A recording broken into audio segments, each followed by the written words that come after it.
Good day and welcome back to the second session, part two of the Diverse Node Mobility Front End Development Program. Today we will discuss the uh, module 3. This concludes, and the module talks about conditional execution, the else branch, the integer and the float types, or the conversions, typecast and its operators, loops, while, do, and for, controlling the loop execution, break, and continue, and the logical and bitwise operators.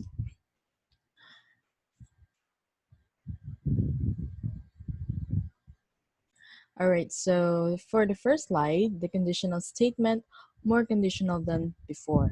We conclude our last discussion on conditional statements with the promise that we would introduce a more complex and flexible form soon. We started our tale with a simple phrase which read, if the weather's good, we will go for a walk. Note, there is not a word about what will happen if it rains cats and dogs. We only know that we certainly won't go outdoors. But what we would do instead is not mentioned. We may want to plan something in case of bad weather too. We can say, for example, if the weather is good, we will go for a walk. Otherwise, we will go to a theater. This sentence makes our plans more resistant to the whims of fate. We know what we will do if the conditions are met, and we know what we will do if not everything goes our way. In other words, we have a plan B. Luckily, the C language allows us to express alternative plans. We do this with a second, slightly more complex form of the conditional statement. Here it is. So we have if-else statement. So this is the syntax for if-else statement. If, then we have parenthesis, true or false condition, perform if condition is true, then semicolon, and else, perform if condition is false. Thus, we have a new word else. This is a keyword or a reserved keyword. A statement which begins with else tells us what to do if the condition specified for the if is not met. So if else execution goes as follows. If the condition is true, its value is not equal to 0, the perform if condition true is executed and the conditional statement comes to an end. If the condition is false, its value is equal to 0, the perform if condition false is executed and the conditional statement comes to an end. So we have an example on the previous discussion, and we have also create the solution in the laboratory activities that we have encountered in the previous lesson. By using this form of the conditional statement, we can describe our plans as follows. If weather is good, go for a walk, else go to a theater, have lunch. As well as in other simplified forms of this instruction, like the ones we've already encountered, both if and else may contain only one statement. If you're going to write more than one instruction, you have to use a block as in the example below. So the block is this curly braces. You are going to put curly braces after the parenthesis, after the conditional, the parameters inside the parenthesis. So here also in else, so we have included or put curly braces, and that stands for block. Now let us surprise two special cases of the conditional statement. First, consider the surprising case when the instruction placed after the if is another if. Listen to what we have planned for this Sunday. If the weather is fine, we will go for a walk. If we find a nice restaurant, we will have lunch there. Otherwise, we will eat a sandwich. If weather is poor, we will go to the theater. If there are no tickets, we will go shopping in the nearest mall. Terribly complicated, right? Let us write in the C language. Consider the code below carefully. So here, if the weather, let's first identify the code in the first sentence. If the weather is good, we will go if the weather is good, we will go for a walk. Okay, so and if we find a restaurant, we will have lunch there. Otherwise, we will eat sandwich. And if the weather is poor, here's the poor that talks about that this a conditional statement is false, is poor. We will go to a theater, and there, if there's no ticket, then we will go for shopping, right? So let's examine two important points. Such use of if statement is known as nesting. Remember that every else refers to the closest former if which did not match any other else. We need to know this to determine how the ifs and else's pair up. Consider how the indentation improves readability and emphasize the nesting of inner conditional statement. The second special case slightly resembles nesting, but there are not many more similarities. Again, we will change our plans and express them as follows. If the weather is fine, we will go for a walk. Otherwise, we get tickets, we will go to the theater. Otherwise, if there are free tables at the restaurant, we will go for lunch, and everything fails, we will return home and play chess. So here, did you notice how many different alternatives there are? Let's write the same scenario in the C language. So for the first sentence, if the weather is fine, we will go for a walk here. And otherwise, we will, if we can get a ticket, then go to a theater. And or otherwise, again, another alternative, if there's a free tables at the restaurant, we will go for our lunch. And if everything's fail, if all of these are false or not available, then we will return home and play chess. So this way of assembling subsequent if statement is called a cascade. Notice how the indentation improves the readability of code. Now let our mind work out all that we've told them about conditional statements while we pay attention to our old friends types int, char, and float. We are going to meet their siblings. So don't forget that if you are going to create the if else conditional statement and put uh, the action here, you are going to add indentation here for us to read the display or the code easily.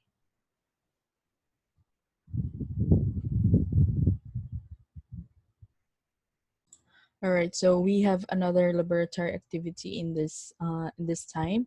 So the objective of this activity is to familiarize the condition and conditional execution of the else statement, fixing errors in the program, and printing on screen. So the scenario would be checking the program, the editor, find all the possible compilation errors and logic. So here the expected output should be first condition is true, second condition is false, third condition is true. All right. So how to do that? As you can see, we have declared one integer that is equivalent to 10. So how to make the first condition is true? So we are going to add operators here. So to make that true, so we are going to add greater than or equal. And to get the second statement, second condition is false. To make that false, we are going to, okay, so we are going to add equal equal. Then it will prompt us the else execution. So here the third condition is true. So here a is equal to 9 plus 1. So we all know that these operators are not um, not good, and it will not the compiler will not read it. So we are going to do is equal, right? All right, so let us check if we will get the expected output here. Okay, the first condition is true, false, and true. All right, so we are correct in this laboratory activity. So that is how if else work. Okay, so let's have not only the int is unint. It would seem that the developer's life would be organized well enough if they had type int to operate with integers, type char or character to manipulate characters, and type float for floating point calculations. However, this practice has shown that such a narrow repertoire of types may raise some problems. Most of the computers currently in use store ints using 32 bits or 4 bytes. This means that we can operate ints within the range of negative 21474834648 to 21487483647. It may happen that first we don't need such big values. If we count ship, it is unlikely that we will need to count 2 billion of them. So why waste the majority of this 32 bits if we don't need them? Second, we need much larger values. For example, we intend to calculate the exact number of humans living on Earth. In this case, we need more than 32 bits to represent that number. And third, this brings us to another observation. After all, the number of inhabitants on Earth will never be a negative number. It seems like a real waste that up to half of the permissible range will never be used. For these reasons, the C language provides some methods for defining precisely how we intend to store large or small numbers. This allows the compiler to allocate memory either smaller than usual or larger than usual. We can also declare that we guarantee that the value stored in the variable will be non-negative. In this case, the width of the variable's range does not change, but is shifted toward the positive numbers.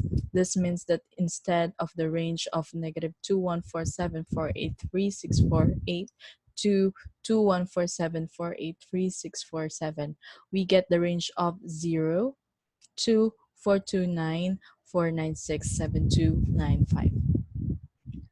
All right, so here's the allocated memory for 16 bits, 32 bits, and 64 bits. To specify our memory requirements, we can use some additional keywords called modifiers. So we have 3 modifiers here. First is long, is used to declare that we need a wider range of ints than the standard one. And we have modifier short, is used to determine that we need a narrower range of ints than the standard one. And we have unsigned, is used to specify that a variable is needed only for non-negative numbers. Although it may be surprising, we can use this modifier together with the type char. We will explain how soon. Note that some compilers may not be able to distinguish data type, int, and long. They may be synonyms. If you want to force the compiler to use actual long representation for a specific number, you can use the long type. Let's look at some examples. Okay, let's have example number 1. The counter variable will use fewer bits than the standard int. Long in this, right, so example, it could be 16 bits long. In this case, the range of the variable will be suppressed to the ranging negative 32768 to 32767. So instead of using int only, then we will add short keyword or the modifier before the int keyword that will declare the variable counter. So the word int may be omitted as all the declarations are considered to be specifying int by default like this. so we can have short counter. So that is understood by the compiler as a smaller value in integer type. So instead of adding short in, then we can have short counter. How about example number 2? The ants variable will occupy more bits than standard int. So this time, um, long int ants. So note we can omit the word int. So we can have long int ants. Right. So we can omit the int word.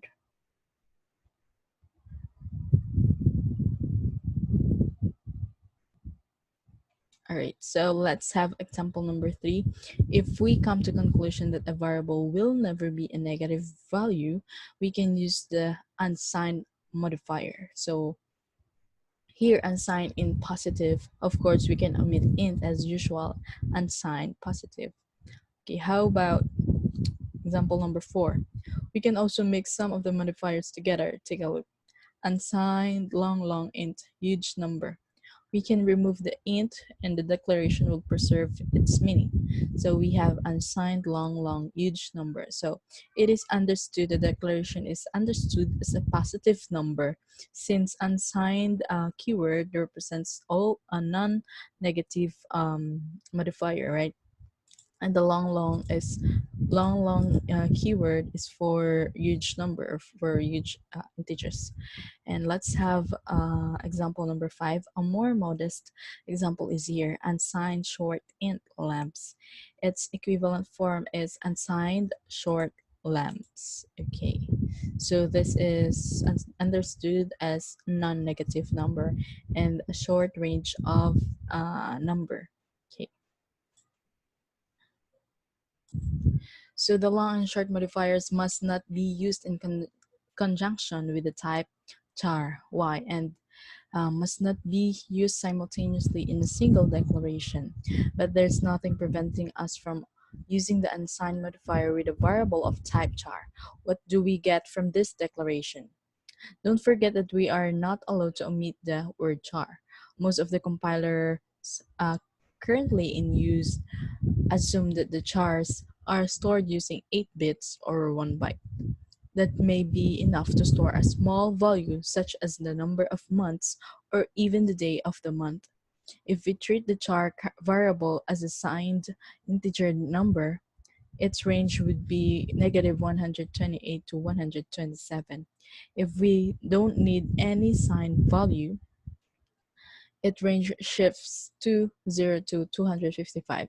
This may be sufficient for many applications and may also result in significant savings in memory usage.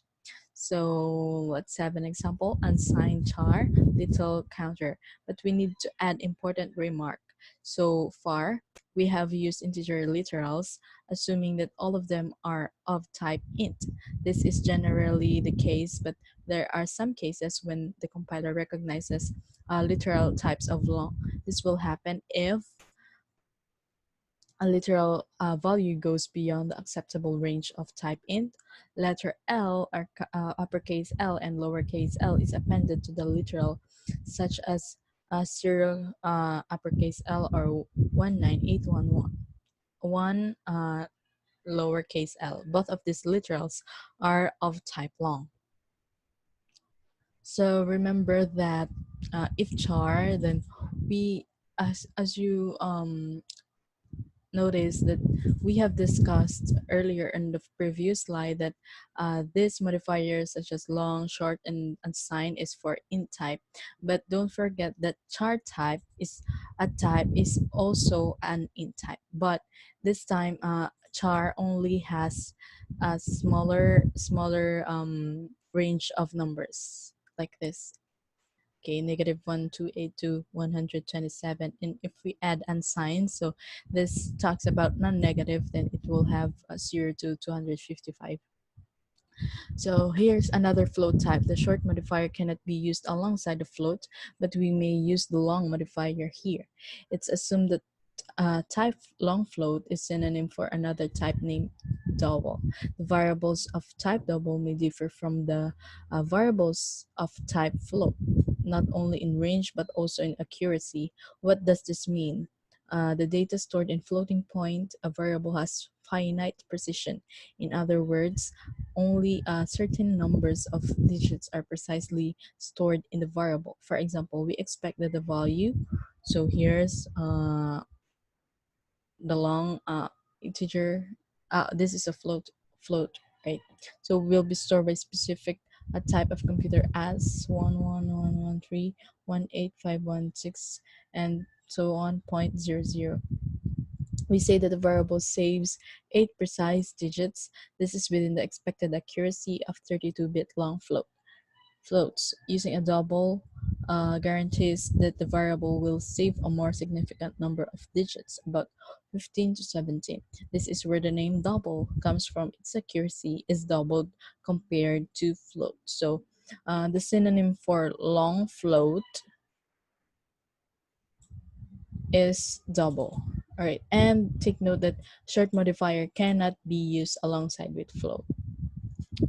All right, so let's have the next slide. Case of floats and their traits. We told you some time ago that computer addition is not always commutative. Do you know why? Imagine that you have to add a large number of floating point values. Some of them are very large, some very small. If a very small float value is added to another that's very large, the result can be quite surprising. Let's go back to the previous previous example. We will assume that our computer only saves 8 precise digits of any float. If we add these two floats, we will probably get this answer. As the result, the lower values simply vanish without a trace. We cannot avoid these effects when we subtract or add the numbers of type float and of double as well, because they're also affected by this issue. The phenomenon described here is what we call a numeric anomaly. In conclusion, the C language does not allow the use of short and unsigned modifiers along the types float and double. So that is why short and unsigned modifier uh, are not allowed alongside with float and double, because the result will be quite surprising. All right, so here's another laboratory activity for this module. The objective is familiarize the big integer number, simple integer computation, and conditional statement and printing on screen. So the scenario for this one is the most popular human reader way to write an IP or the internet protocol is the right four numbers separated with dots, but an IP address can also be written as a 32-bit number. To get this form, you must multiply all the parts of IP numbers by powers of 256 and write a program that asks the user to provide four numbers and then checks if these numbers are more than or equal to 0 and or less than or equals to 255. So the next program should do write both forms of IP address, the human readable one and the 32-bit number one. Use the unsigned long int type to print and use the percent %lu format in the printf function. If any of the address parts doesn't meet the given criteria, um, print only this message error, incorrect IP address. So your version of the program must print the same result as expected output. So here's the expected output, here's the expected input, and here's the expected output. Human readable IP address is 127.0.0.1 and IP address 32 numbers is this one. All right, so here we are going to write our code in the editor. So as you can see, if the sample input is more than 255 or 56, then it will prompt the console incorrect IP address. So we are going first to declare the integer, which name the variable names are, since the scenario talks about 4-digit number in IP address. So we will have IP1, IP2, IP3, and IP4. So first thing that we are going to do is let's have let us create a printf that will prompts the user to enter the 4 parts of the IP address. So enter IP address part 1. Okay, and then scanf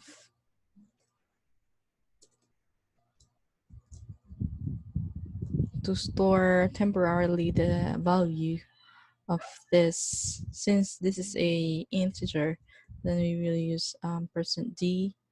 Then we will have ampersand IP1. Okay, so I'm going to copy paste this for part 2 to part 4.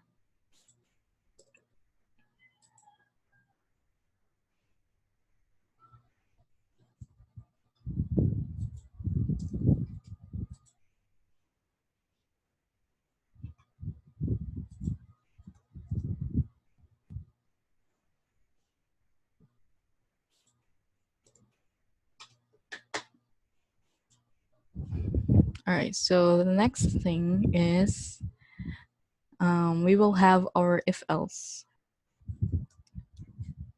If and then else here. Okay, so the conditional statement in if is the value which limiting the user to 256. Okay, so how to do that?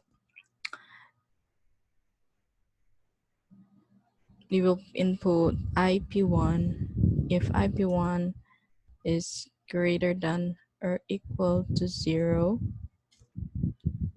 and IP1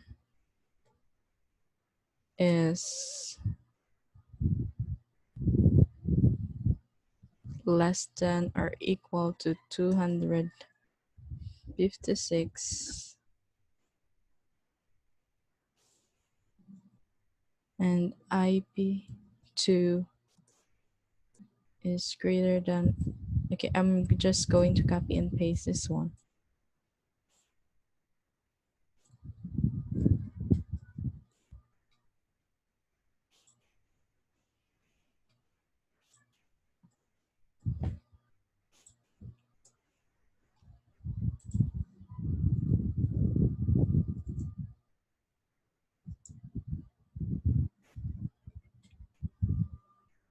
Don't forget, guys, the ampersand here after, because we are also combining this first line, second line, and until fourth.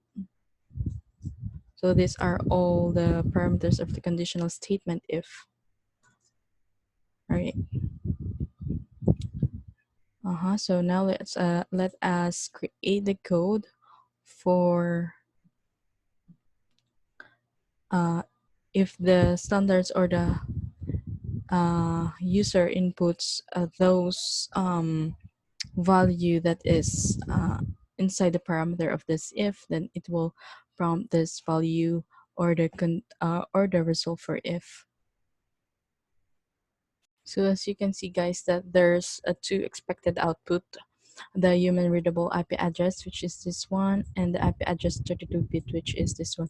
So we are going to create a formula in the 32-bit number. So we are going to add block here, and then let us declare the variable 32-bit number, which is this one. Okay, so we are going to create a variable. So this is unsigned long int, or we can omit int. Then let's have the name of the variable bit 32.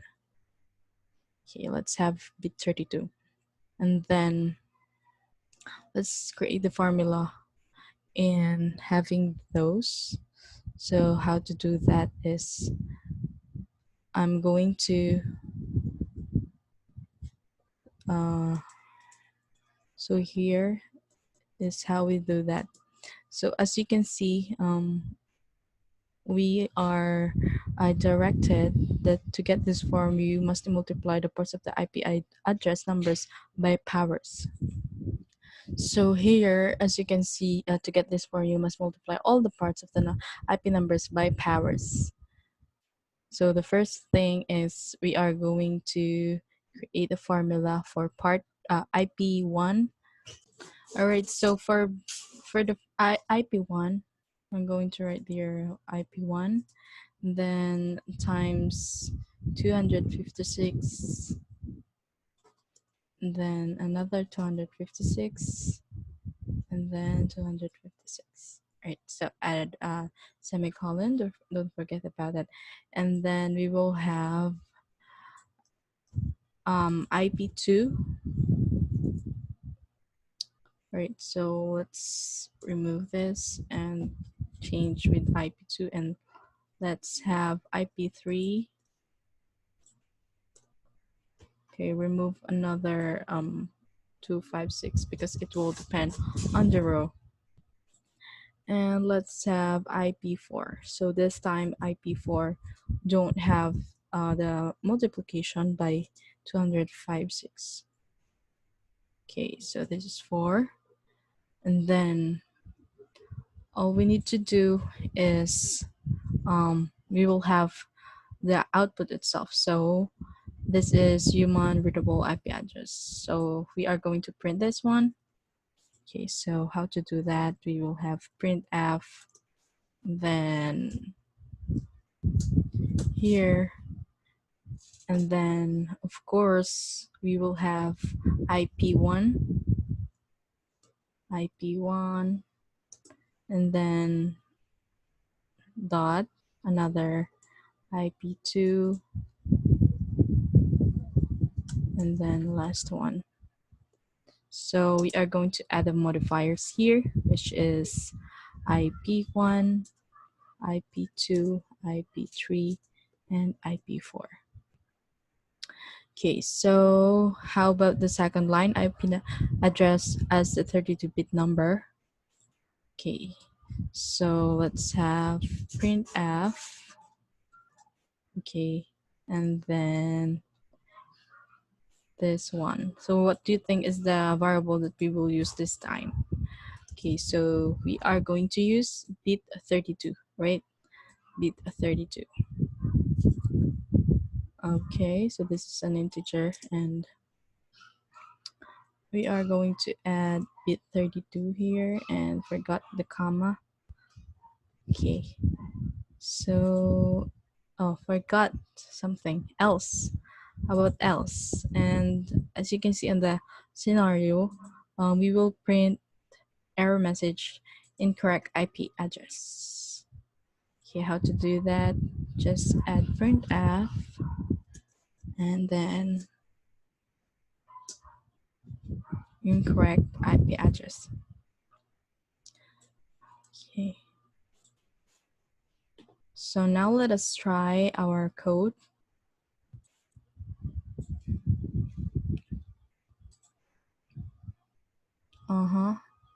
So warning, we have a compilation error here. Okay, function main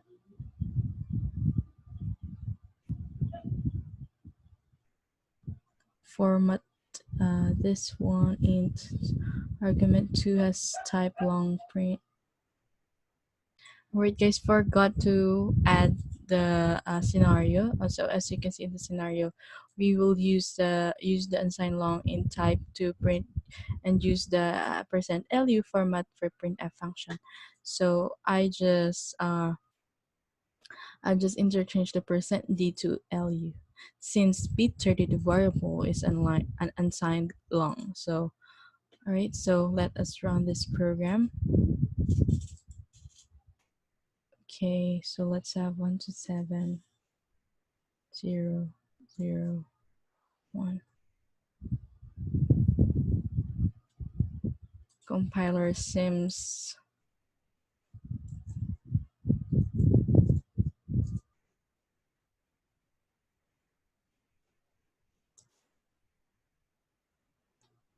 okay. Let's try again.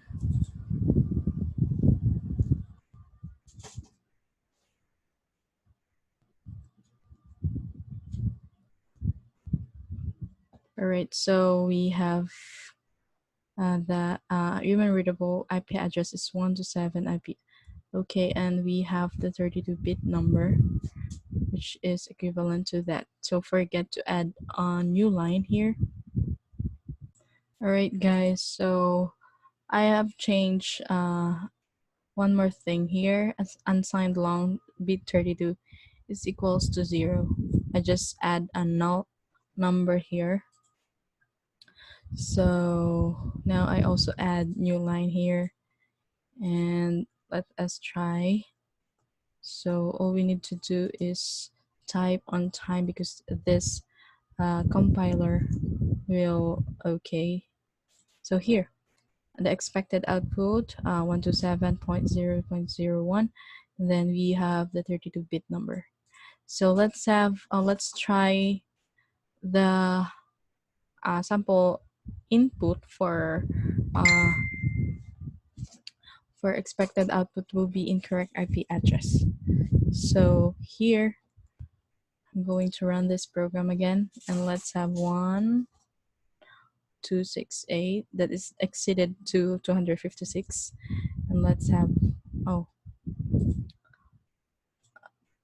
okay, one more time. 1268, then another one, and then another one. All right, so incorrect IP address. Okay, let's have the next slide here. All right, so let's have metamorphosis or conversion of data. A multitude of data types in the C language may cause some confusion, especially when different data types appear together inside one expression. Now it's time to talk about this thoroughly. Let us start with the definition. Changing the types of the data is called a conversion. So the C language knows two types of conversion. The first one is implicit conversion. So what is implicit conversion? This work according to language rules and are not specified in the code in any visible way. Their operation is silent and automatic. Let's have explicit conversion. So explicit conversion carried out at the developer's request. The developers should insert them explicitly inside the code indicating which value should be converted and into which resulting type. Implicit conversion are performed at runtime according to these strict rules, are applied in the order below until all the data used in the particular expression is the same type. This condition is very important. So data of type char or short int will be converted to type int. So this is called an integer promotion. And if there's any value of type float in the expression, the other data will be converted to float. If there's any value of type double in the expression, the other data will be converted to double. If there's any value of type long int in the expression, the other data will be converted to long int. So this is notes for you if you are having different data types.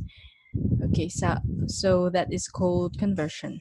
If the context in which expression is calculated requires another type than the one resulting from the implicit conversion, the last conversion is done to the type requested by the context. So explicit conversion are introduced into the code using the typecast operator.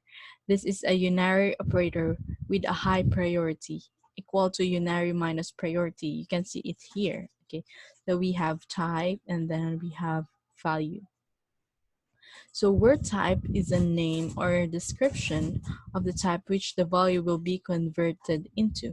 So for example, in the following snippet, the variable x of a type float is explicitly converted into the double type.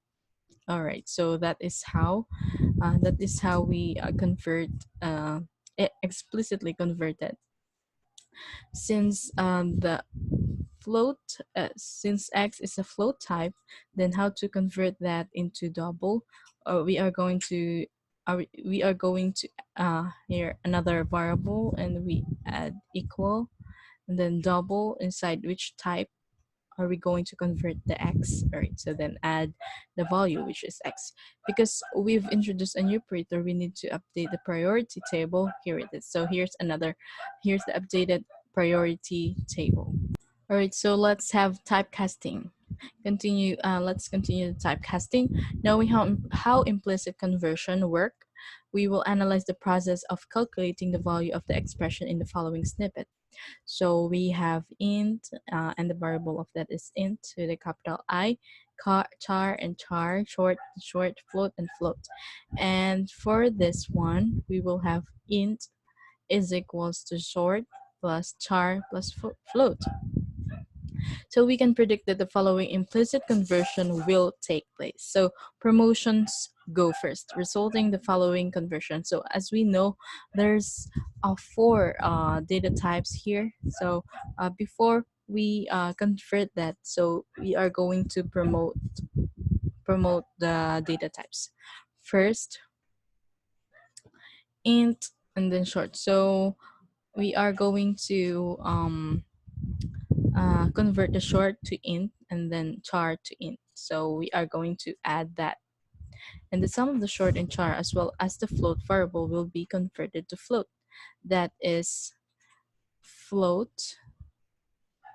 And then we have, all right, so as you can see here, the main conversion is the float, right? Because as you can see, the this this part is already integer, and we are going to convert this part to float. Okay, so once it will be converted to float, then we will add the float type. Okay, so the final sum will be calculated as a float, but because of the context, which is int, another conversion into an int type takes place.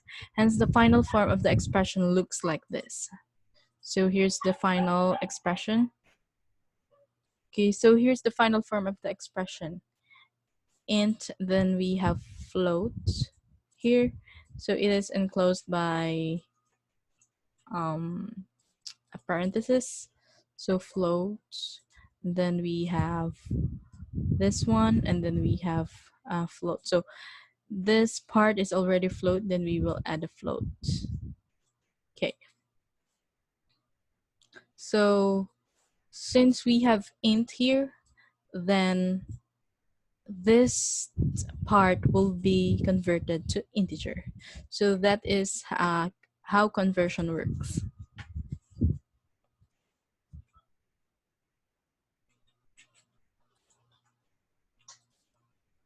All right, so some simple programs. Now we are going to show you some simple yet complete programs.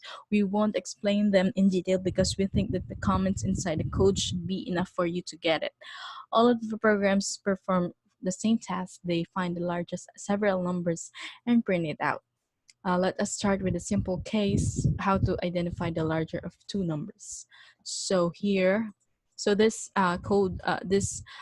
program, the editor typed, is entitled Finding the Larger of the Two Numbers. So how to get that? First,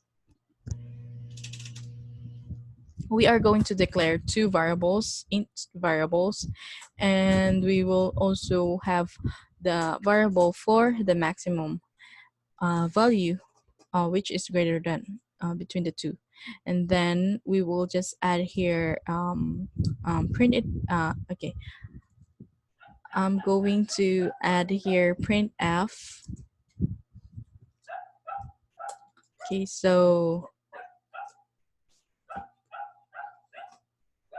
enter the first value.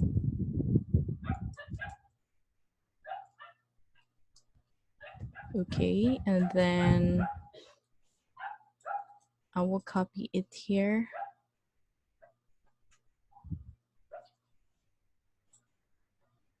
Second value.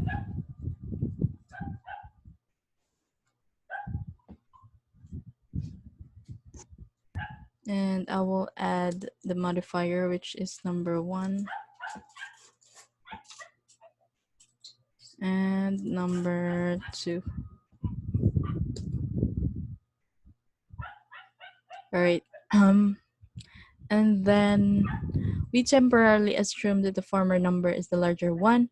We will check it soon. So here, so this code temporarily assume that the former number is the larger one. So I'm going to erase this one because the user will enter some specific number for number 1 and number 2. So here's the if statement. So we have if number 2 is greater than max, then max is equals to number 2. All right, guys, I remove the modifier here because it will we will give the role to scanf, and then I just added else. So here's the else if conditional statement. If number 2 is greater than max, then max is equals to number 2, then else max is equals to number 1. So we will print this result, and the result will be the largest number is okay. So here we are going to run the program. Okay, so I'm going to run. So 12, then 1. Okay, so the largest number is 12. We are right. Alright guys, so I changed something here. So I add block here, curly braces, and then remove the max is equals to number 2. So I changed the if else parameters, which is if number 2 is greater than number 1, then max is equals to number 2. Else, so if that is false, then it will print us that largest number is max. So that will be the opposite. Okay, so let us check. So let's have 31, and let's have the second value would be greater than the first value, which is 33. Okay, so the largest number is 33. All right, so let's have the next slide here. So here in this sample, another sum simple program. So let us try to find the largest of the three numbers. We find the larger of the first two and compare it with the third one. So here we go. So here we have only three numbers, all right? So we are going to, so here in this sample program, they assume, it assumed that the first number is the largest one. And then here, so we have a nested if else, if here, cascade if, so number 2 is greater than max and max is equals to number 2, then if number 3 is greater than max, then maximum is number 3. All right, so let us add some statement here for the program will run. All right, so let's have printf, and then enter value 1. Okay. And then let's have value 2. And then value 3. All right, so this time we are going to delete this one because we are not assuming, because we are going to identify which is the maximum number of among the three. Okay, so first thing you are going to create, if number 1 is greater than number 2, then number 2, then max is equals to number 1. So we are going to print, okay, here. Don't forget to add curly braces for stands for block. Okay. I will just remove the comments. Okay, so let's have, if number 1 is greater than number 2, then maximum number is equals to 1. Else if number 2 is greater than number 1, then number,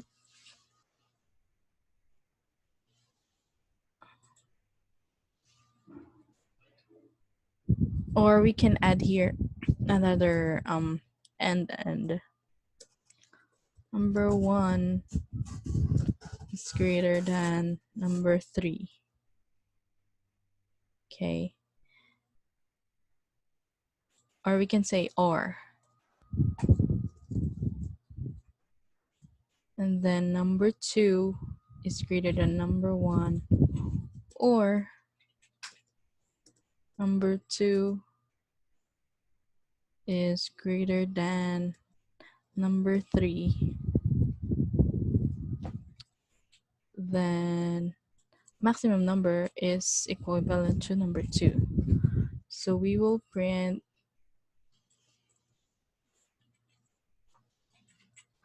okay, that one. And then we will have the last else here, else if. Then let us create conditional statement or the parameter here. So if number 3 is greater than number 1, okay, number 3 is greater than number 2. So the maximum number is equivalent to number 3.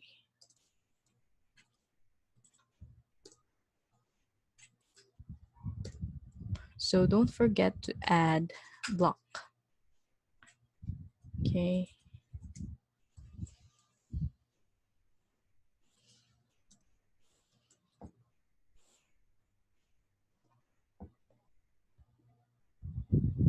Okay, let us now try to run this program. Okay, so let's have enter value of 1, 2, and 1. Okay, so the largest number is 2. So that is how the simple program works.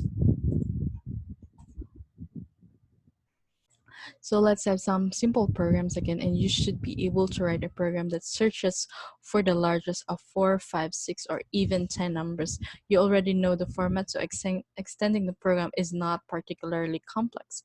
But what happens if we ask you to write a program to search the largest of 100 numbers? Can you imagine the code? You had need hundreds of declaration of int variables. If you think you can cope with that, then try to imagine searching for the greatest of the million numbers. Imagine the code that contains 99 conditional statements and 100 invocation of the scanf function.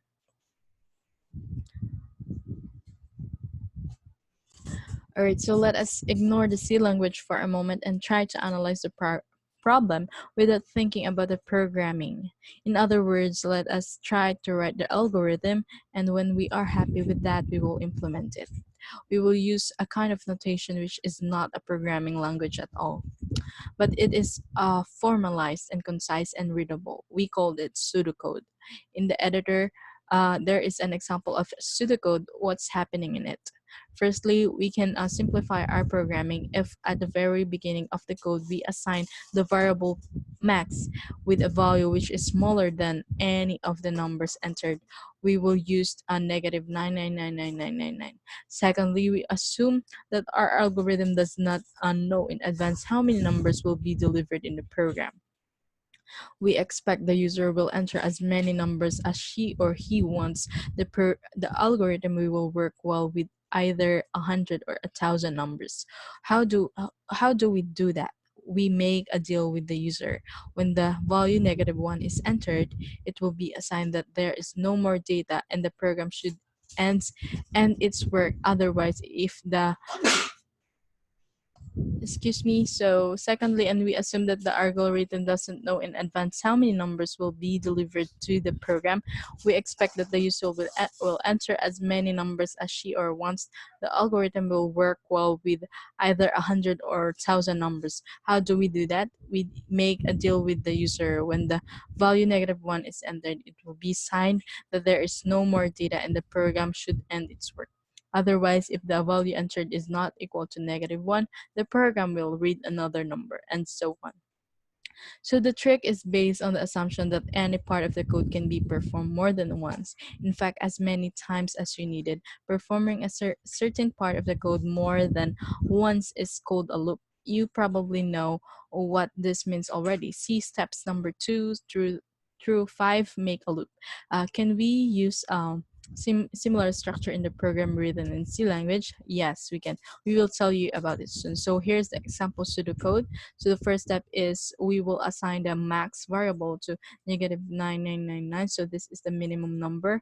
And we are going to read the number using the printf, which enables the user to enter, and scanf enables us to store the value uh, of the va- of the value which the users enter, and we will have our if statement here, and we will have here the parameters, which is number is equals to -1 and print max, then next stop. Okay, so also we will have if number is equivalent or greater than max, then max is equals to number. Then let's go to number 2, or here as you can see, we can have the options if how many times we will perform that task, or the coding, or inputting the value of a variable. So that is how loops will go to uh, this role. All right, so guys, here's another laboratory activity. We are going to familiarize the type conversion, conditional statement, integer numbers, floating point numbers, getting input from the user and printing on screen. So the scenario would be, write a program that takes one floating point number, converts to an integer number, and then prints a description of the number of the given number, description for the numbers greater than or equal to 1 and less than 2 is very bad. 2 and less than 3 is bad. 3 and less than 4 is neutral. 4 and less than 5 is good. And 5 and less than 6 is very good. So when the number is out and given the range 1 is less than or equal to x, then x is less than 6, the program should print nothing. Your version of the program must print the same result as expected. So if we are going to input 1.5, then the expected output would be very bad. So here's the range of the numbers and its value, or its description. Okay, so let us write our code here. Okay, let's enter a value, or let's name it review.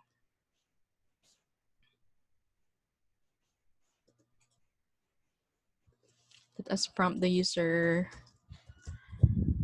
enter, arrange value for the review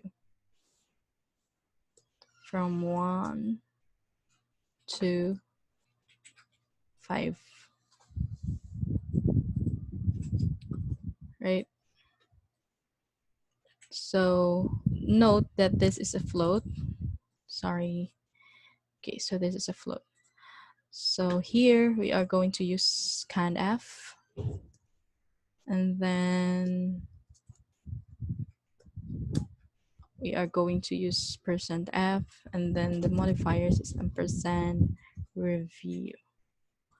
All right, so now it's time for us to create the if else condition or any conditional statement. So as for now, we have learned the if else statement, so we are going to write if review is greater than or equal, and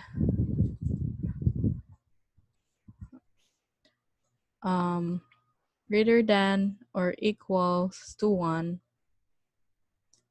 and less than 2,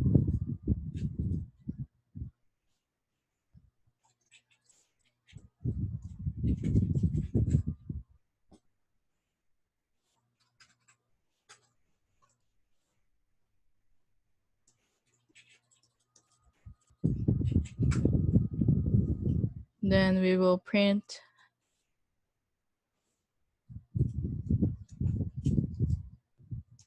very bad. Okay, so let us copy this. Okay, don't forget the indentation.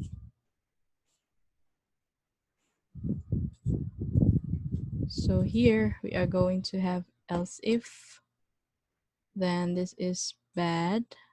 Let us adjust the number greater than or equals to 2 and less than 3.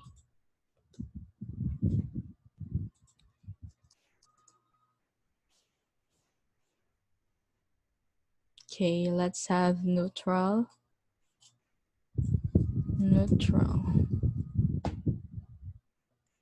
Greater than or equal to 3, and then less than 4. Okay, so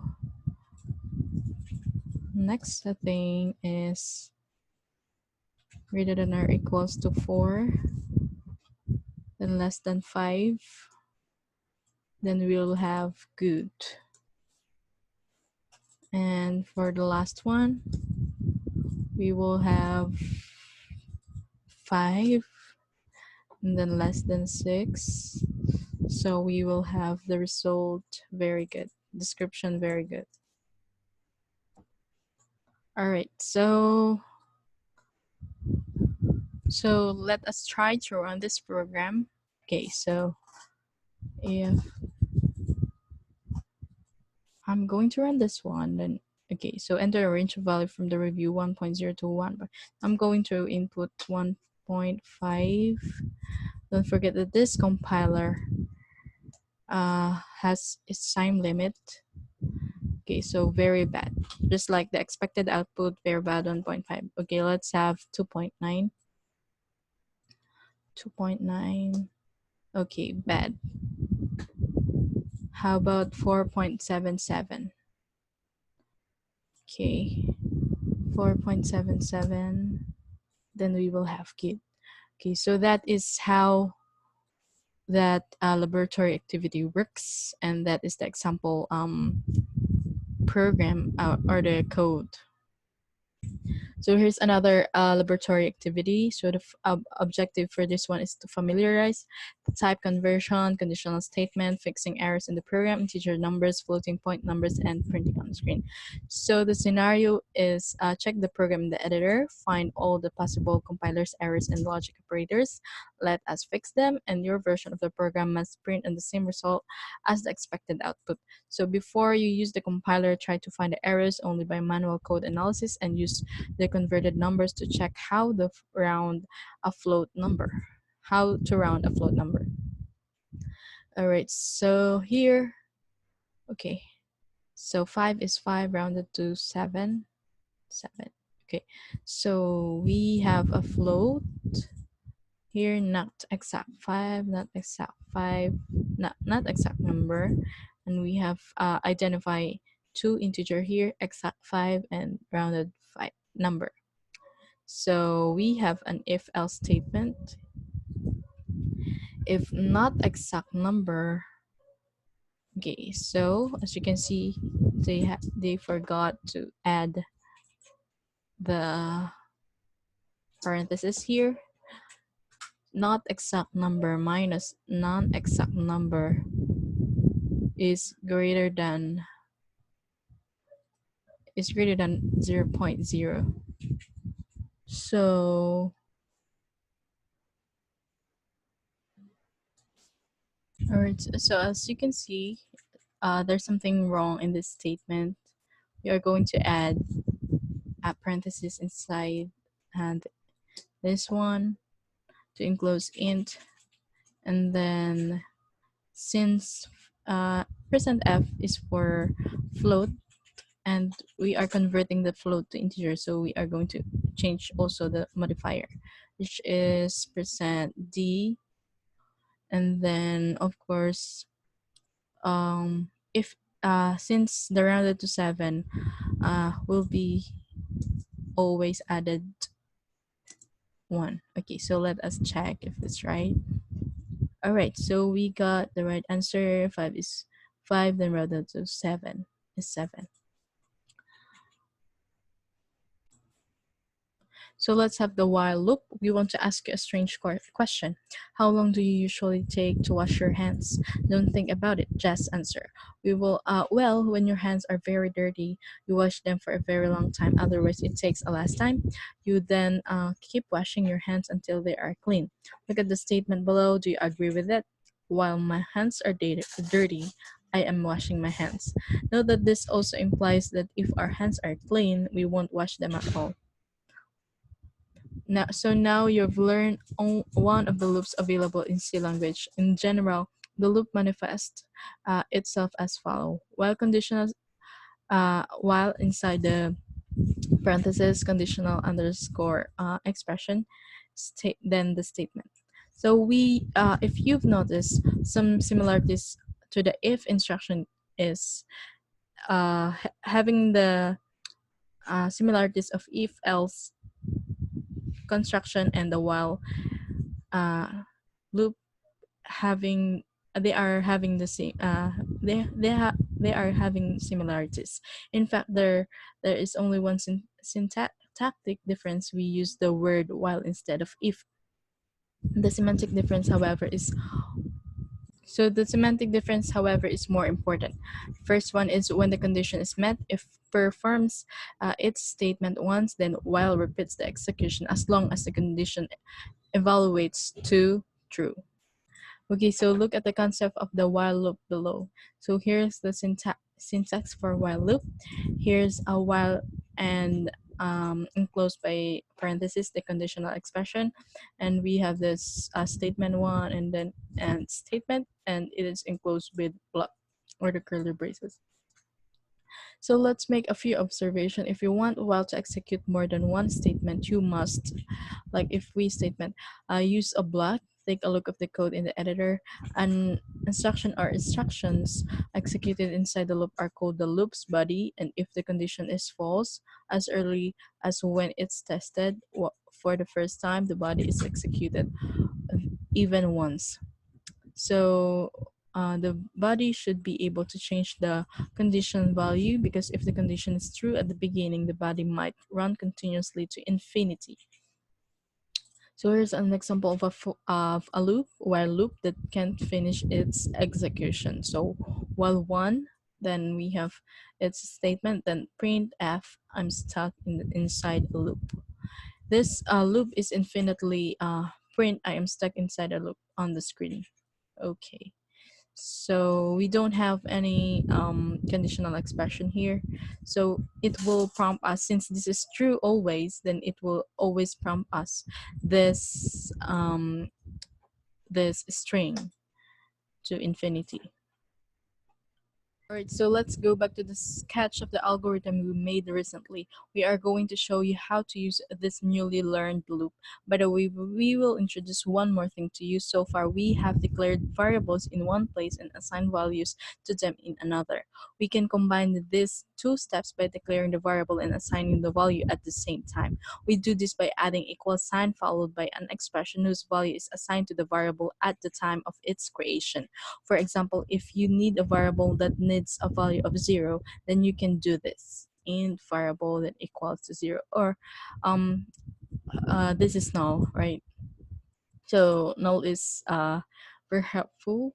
So here, that is how we use that. So as usual, on such occasion, a new word arrives into our vocabulary, the part of the declaration placed on the right side of the equal sign, and it is called initiator. The initiator you saw before was a literal, but you can also use more complex expression like this one. Float pi is equals to 3.1450.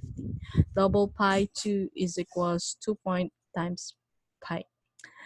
We will use using initiators often. They are extremely convenient and quite useful. Okay, so a simple program, a simple program here. Look at the code in the editor and analyze it carefully. So first is locates the loop's body, and next let's find out how the body is exited. So see, the above code implements the algorithm we made earlier. So here we have a temporary storage of the incoming numbers. So we have the variable number, and we will store the currently greatest number here, the max, and get the first value. So we will name it number, and the next one is while. If the number is not equals to -1, we will continue. So I'm going to prompt the user to enter some number as. Okay, so let's have enter a number. And then this number uh, will be conditioned in the while loop. So if the number is not equals to -1, then we will have another conditional statement, which is if. Then if number is greater than max, then the max is equals to number. So then we will get the number.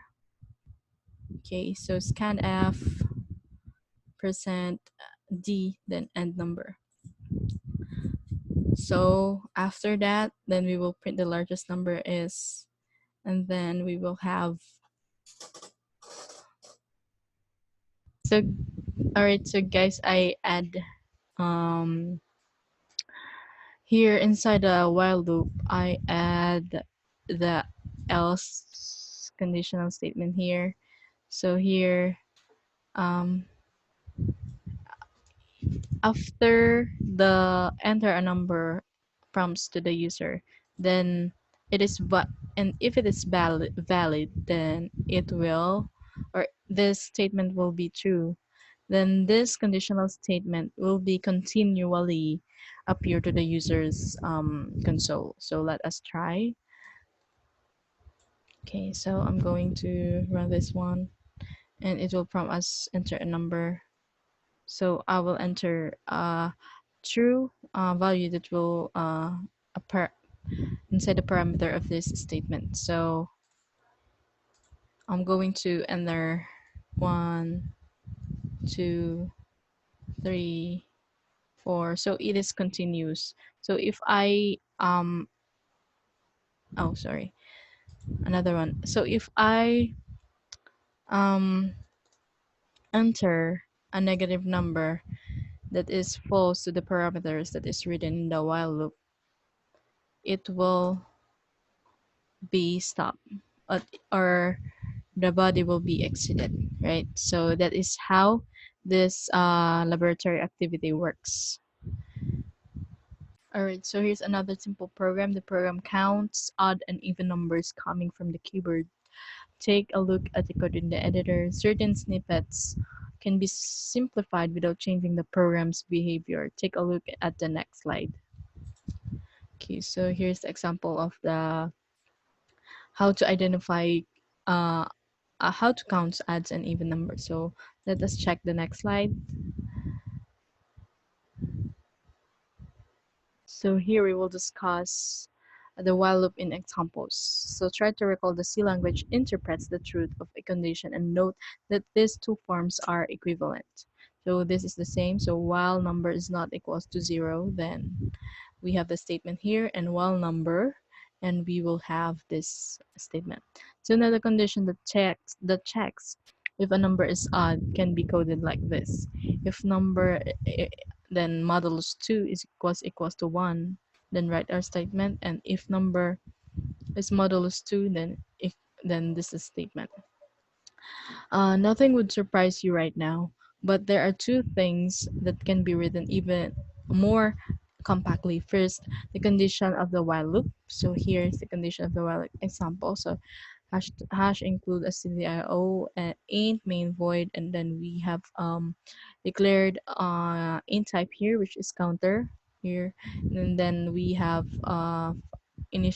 initiate we have initiates the value of counter, which is equals to 5. Then while counter is not equals to 0, put awesome and I am an awesome program, then counter minus minus or decrement. So another change requires some knowledge of how the post decrement works. We can use it to compact our programs once again. So how to do that? Uh, we have declared another here's the same variable, which is counter, and we have initiates the value of 5, and we have declared a while loop here, and this is a counter, and the statement inside the while loop is puts I am an awesome a program then while decrement. So we believe this is the simplest program that you can challenge us if you dare.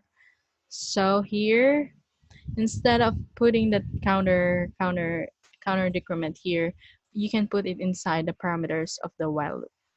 So that is the difference between, but they have the same uh, result that will be outputted, that will be displayed, I mean. Okay, so here's the do loop or do it at least once. You already know that the while loop has two important features. It checks the condition before entering the body. The body will not be entered if the condition is false. So these two properties can often cause unnecessary complication. For this reason, there's another loop in the C language which acts a mirror image of the while loop. We say that so because in that loop, the condition is checked at the end of the body execution, and the loop's body is executed at least once, if even if the condition is not met. This loop is called the do loop. Its simplified syntax is presented below. So here's the do loop syntax. So do then statement while condition. Then we have also inside the do loop, inside the while loop, do then the statement below, then another while. So if you want to execute a body containing more than one statement, you must use a block. Okay, take note of that, use a block. Let's go back to the program to search the largest number. Firstly, we will use the do loop instead of while for teaching purposes. Secondly, we will remove the vulnerability involved in excessively trusting the user's good intentions. So our new program won't be misiled by entering the value of -1 as the first number. The program is presented below. So here, as you can see, we have the declared number that we have initiated this value, and the counter has a null value here, and we have also a do while loop. So inside of the do loop, we will have scan the number, and it will be initiated by another if conditional statement. So here, and we will have the while. So remember that we will execute the while loop if its statement is true, then false, it will not execute our program. So here, inside the while loop, we will have the if else. Okay, so if, then the counter, then the largest number is this one, and else, are you kidding, you haven't entered a number. So take that is example of the new program that won't be misaligned entering the value of -1. So take a look. We have used the counter variable to count the numbers entered, so we can tell the user that we can search the greatest number if no number is given. As we have to read at least one number, it makes sense to use the do loop. This is what we have done here. Okay. So the for loop, this is another conditional statement. The last kind of loop available in C language comes from the observation that sometimes it is more important to count the turns of loop or the iteration. Then to check the conditions, imagine that a loop's body needs to be executed exactly 100 times. If you had a look to use the while loop to do that, it may look like this. So here is example of while loop. Integer I and I is equals to 0, then while I is less than 100, then I, then increment. We can distinguish three independent elements here. The initiation of the counter I is equals to 0, then checking the condition is I is less than 100, and modifying the counter, which is I increment. So we can provide something like generalized scheme for this kinds of loop. Here it is. So initialization, then while. So instead of while parameter is checking, then have modifying. So this way of coding the loop is very common. So there's a special way, a very brief way of writing it in the C language. All three decisive parts are gathered together. The loop is clear and easy to read. It is called for loop. So here's the for loop. Instead of using this format, you can use this one. So we have for, the keyword of for, and then we will have inside the parameters the initialization, then checking, modifying, and there are in between of them we are having a semicolon. Then we will have the block, and then we will write the statement here. So it may take the following form. So here's the example for loop. We will have for, then I for initialization, I is equals to 0, checking I is greater than 100, and modify is I increment. All right, so the variable used for counting the loop's turns is often called a control variable.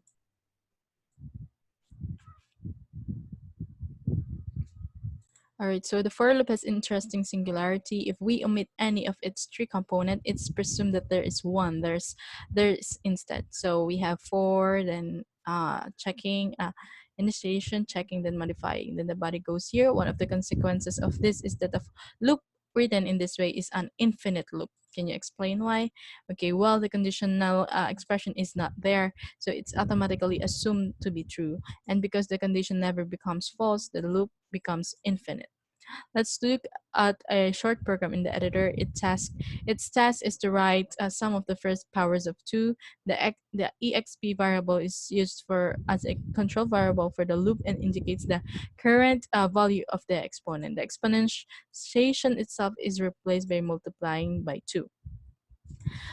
Since 0 to the power of 0, since 2 to the power of 0 is equals to 1, then 2 times 1 is equals to 2 to the power of 1, and then 2 times 2 to the power of 1 is equals to 2, and so on.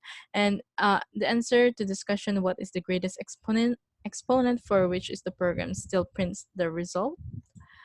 Okay, so let's take a look at this program, at this code in the editor. Okay, so we have declared exponent variable, and power is equals to 1 for the initiation, or for as the initiator, and we will have the for loop here, which is exponent is equals to 0. So we are going to start with 0, and the exponent is greater than 16, and exponent is increment. So we are going to have this formula, which is power times 2. So that would be having the result of the exponent of the number starting with 0, right? So if I'm going to run this program, so it will prompt us this kind of loop starting with 0 until when? Until 15, because uh, this loop exited because of this limitation, which is which is exp is less than 16. So the exp less than 16 is equivalent to 15. So that is how this program is exited. Okay, how about the break and continue the loop spices? So far, we have treated the body of the loop as an indivisible and inseparable sequence of instructions that are performed completely at every turn of the loop. However, the developer could be faced with the following choices. It appears that it's unnecessary to continue the loop. As a whole, we should refrain from executing the loop's body and go further. It appears that we need to start the conditions testing without completing the execution of the current turn. So the C language provides two special instructions for implementing both of these tasks. Let us say, for the sake of accuracy, that their existence in the language is not necessary. An experienced programmer can code any algorithm without such instruction. The famous Dutch computer scientist Edgar Dijkstra proved it in 1965. Additions which don't improve the language's power of expression but only simplify the developer's work are sometimes called syntactic candies. These two instructions are: first is break, so break exits the loop immediately and unconditionally ends the loop's operation. The program begins to execute the nearest instruction after the loop's body. And we will have continue behaves as if the program has suddenly reached at the end of the body, and the end of the loop's body is reached. The control variable is modified and the condition expression is tested. So both these words are keywords. Now we will show you the two simple example. We will show you their full power soon. So that is the break and continue instruction, or the keywords. So we return to our program that recognizes the largest among the numbers entered. We will convert it twice using both instruction, analyze the code, and judge whether and how would you use any of them. You can see the break variant in the editor. Note only way to exit the body is perform the break, as the loop itself is infinite for loop. And now the continue variant. So as you can see, we have um, we use break keyword here, and okay, so this is a break variant. Okay, so now, okay, so I just add initialization, checking and modifying in the for loop, and then if I'm going to run this one, since we don't have any given number, or this program disables or won't able to enter any number from the user, it will print the else statement. So here's, are you kidding, you haven't entered any number. So let's have the next slide. All right, so here's another laboratory activity. So the objective of this is the logic of loops, which is while and the conditional statements, getting input from the user, integer numbers, and printing on screen. So here's the scenario. Write a program that takes two integers numbers and prints their sum. Do this until the users enter 0, but print the last sum. Okay, so additionally, if the user inputs 99 as the first number and the 0 as the second number, just print finish and the end of the program. Use the while loop in the code and use the version of your program must be print some result as expected output. So here's an expected output, and here's sample input. Then it will prompt as finish if we enter the first input into 99 and second input to 0. So all we need to do first is to declare the integer input 1 and input 2.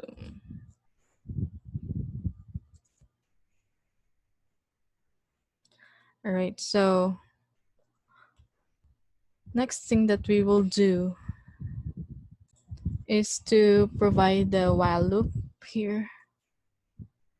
While then we will have the parameters and then the block.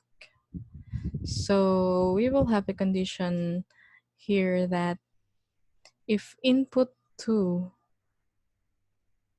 is not equal to 0, then he will do the block, or we will perform the block. So in the block, we will print, we will let the user enters the input 1 and 2. So let's have input 1.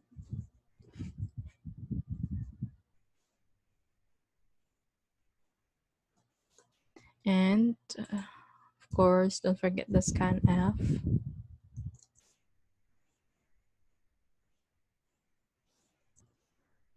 %d, then ampersand input 1. Okay, also input 2.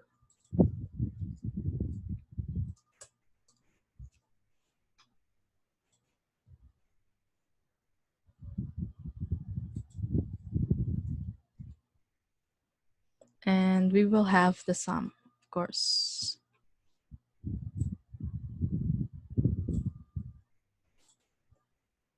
Okay, so the sum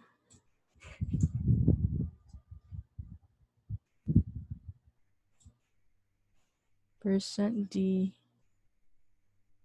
then we will just add here input 1 plus input 2. Or if you want to have the sum variable, then you would add here sum and then add the formula for sum, then just add here sum. For this time, I will just add here. So since it is only simple program. So, okay, so the next thing that we will do is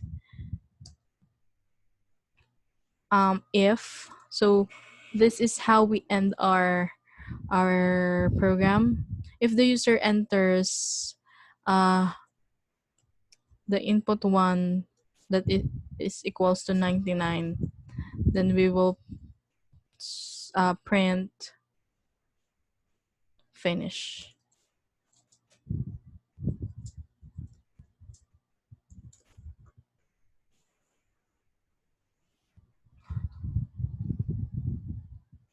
All right, so here I just add new line here.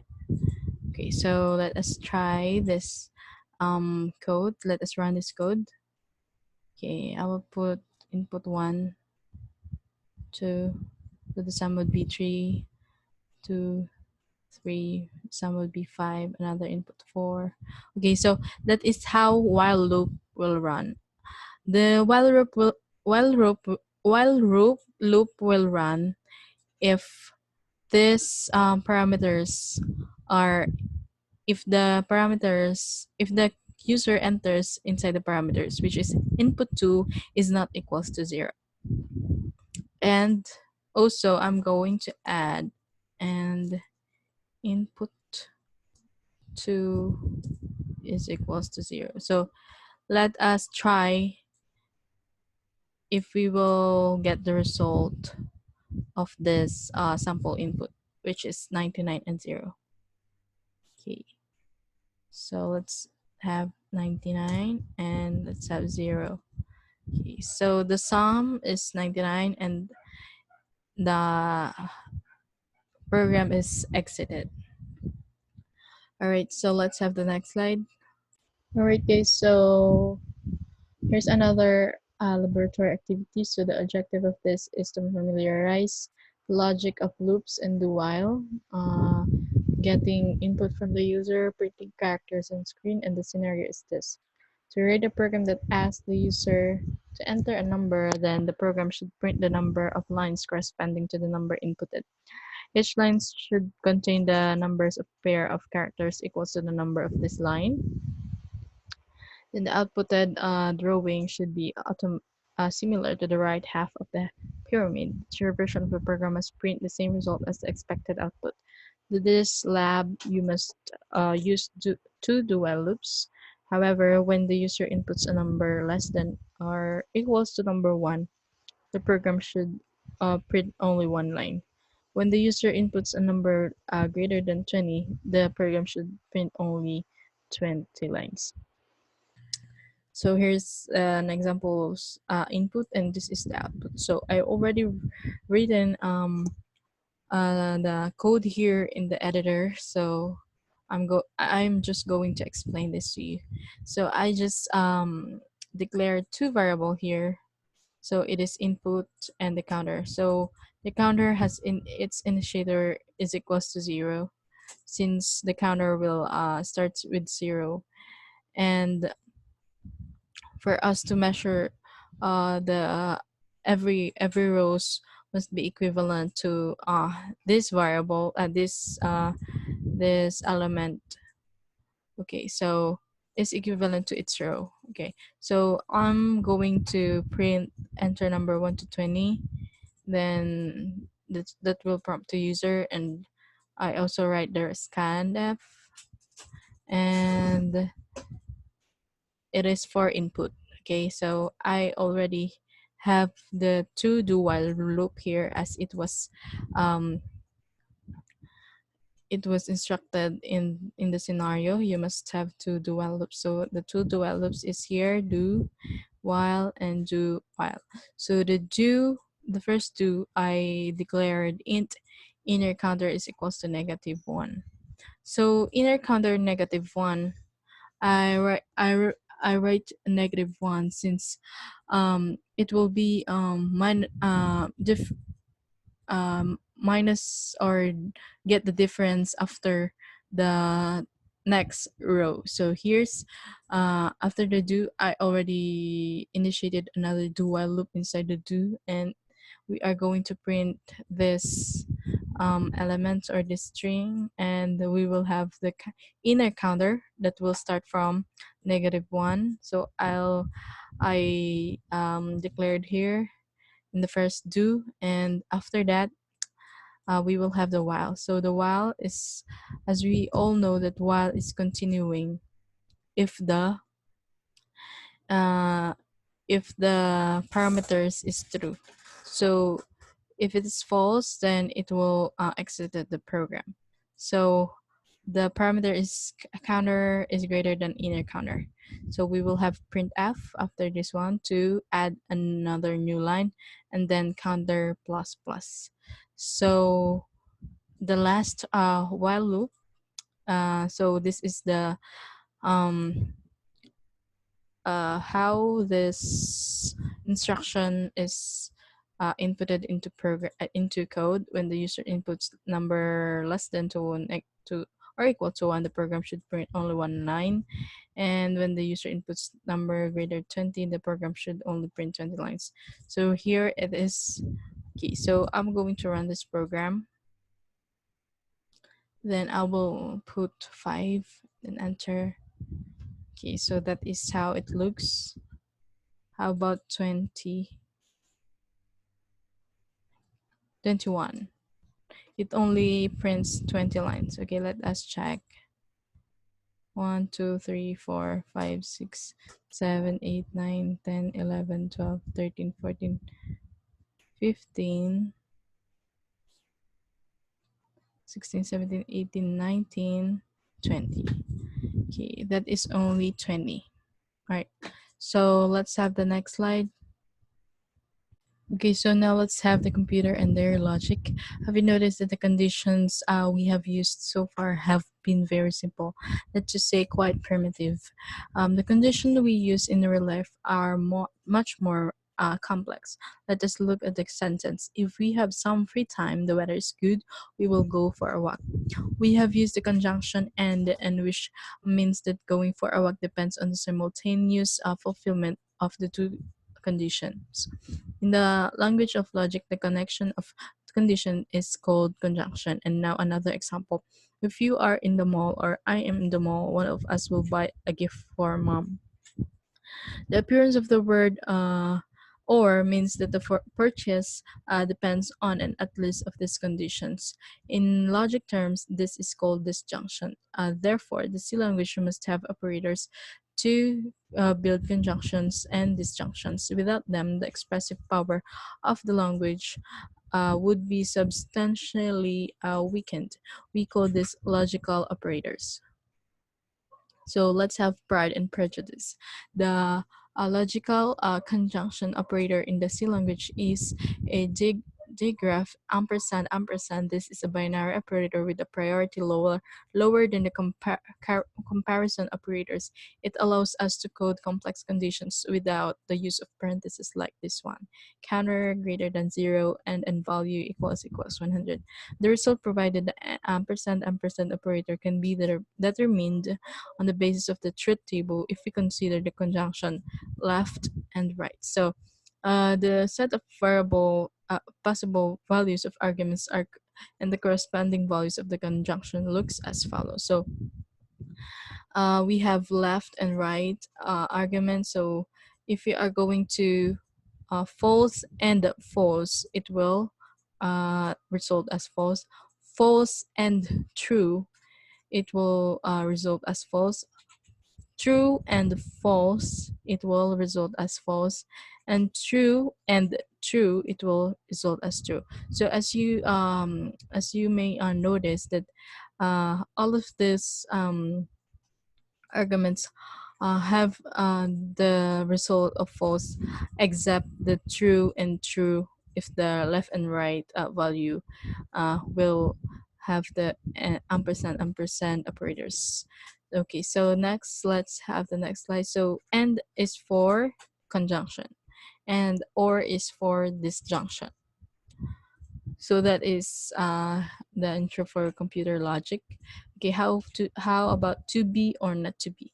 The disjunction operator is the digraph bar bar. It's a binary operator with a lower priority than ampersand ampersand, like just like the plus compared to the asterisk.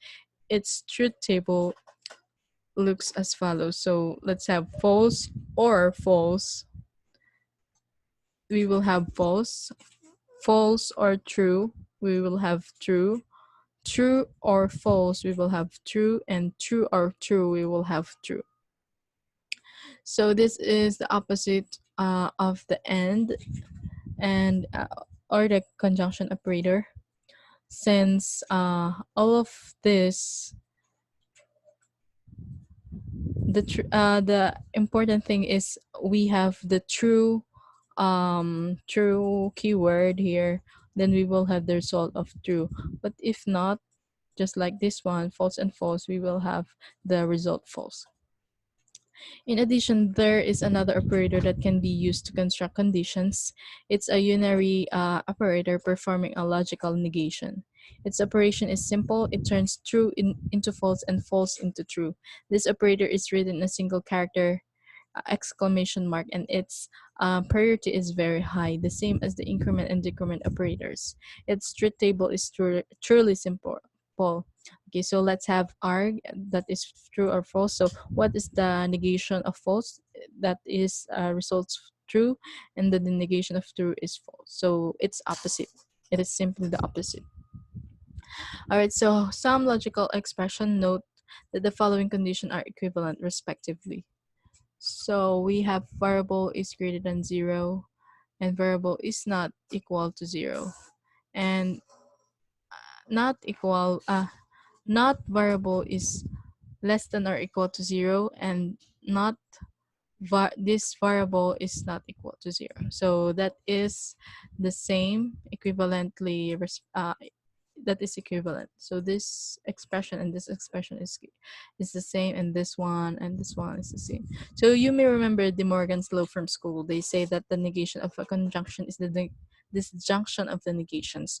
The negation of the disjunction is the conjunction of the negation. So let's write let's try to write the same thing using the C language.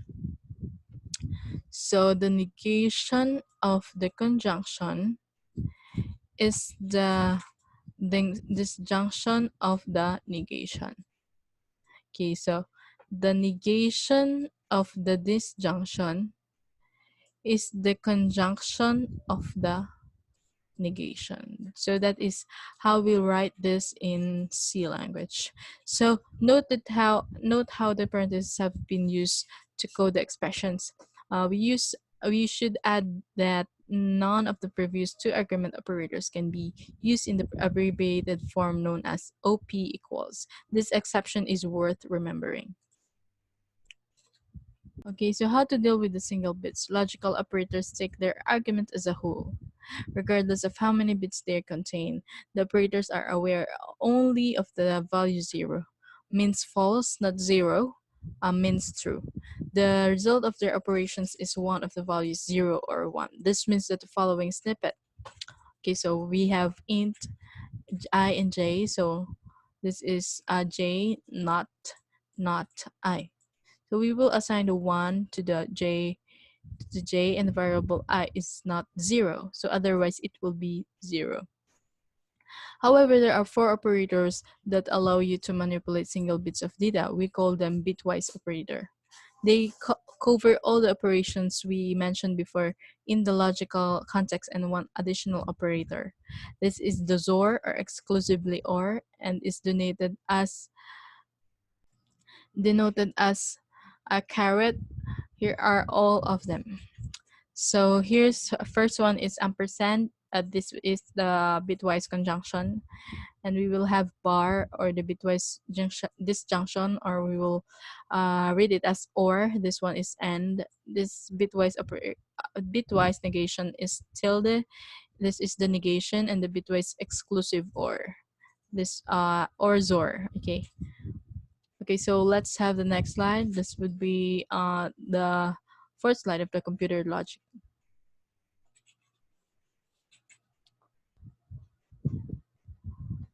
Okay, so let's make it easier.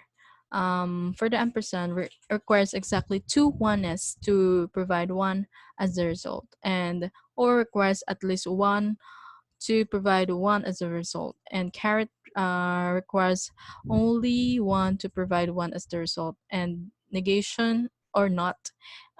This is negation is one argument that requires 0 to provide 1 as the result. But take note, arguments of these operators must be integers.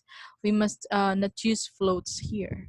So the difference in the negation of the logical and bit operators is important. The logical operators do not penetrate into the bit level of its argument. They are only interested in the final integer value. So bitwise operators are stricter. They deal with every bit separately. If we assume that the int variable occupies 32 bits, you can imagine that bitwise operations as a 32-fold evaluation of the logical operator for each pair of bits of the arguments. Obviously, this analogy is somewhat imperfect, as in the real world, all these 32 operations are performed at the same time. Okay, so let us discuss these two tables. We will have the left and right. So this is the value itself, the left and the right. And this stands for ampersand, or the conjunction, or what we call and. This is or disjunction, and this one is XOR for the caret. Okay, so let's have first the ampersand, or which is the conjunction operation, bitwise operation conjunction. Okay, 0 and 0 is equals to 0. 0 and 1 is equals to 1. 1 and 0 is equal to 0, and 1 and 1 is equals to 1. So let's have or. 0 or 0 is equals to or. 0 or 1 is equals to 1. 1 or 0 is equals to 1. 1 or 1 is equals to 1. Let's have XOR. 0 XOR 1, 0 XOR 0 equals 0. 0 XOR 1 is equals to 1. 1 XOR 0 is equals to 1. And 1 XOR 1 is equals to 0. So the difference between OR and XOR is that if the given is the same, just like 0 and 0, it will prompt as 0. And also in XOR, even it's 1 and 1, it will also prompt as 0. All right, so let's have our argument. This one, this is a negation. Okay, so the negation, or the opposite value of 0 is 1, and the opposite value of 1 is 0. So guys, um this concludes the second session, part 2 of the Diverse Node Mobility Front End Development Program. So have a good day, guys. And if you have any question, you can post it on our Slack chat. You can post the question and its screenshot if possible, if any. All right. So guys, have a good day and goodbye.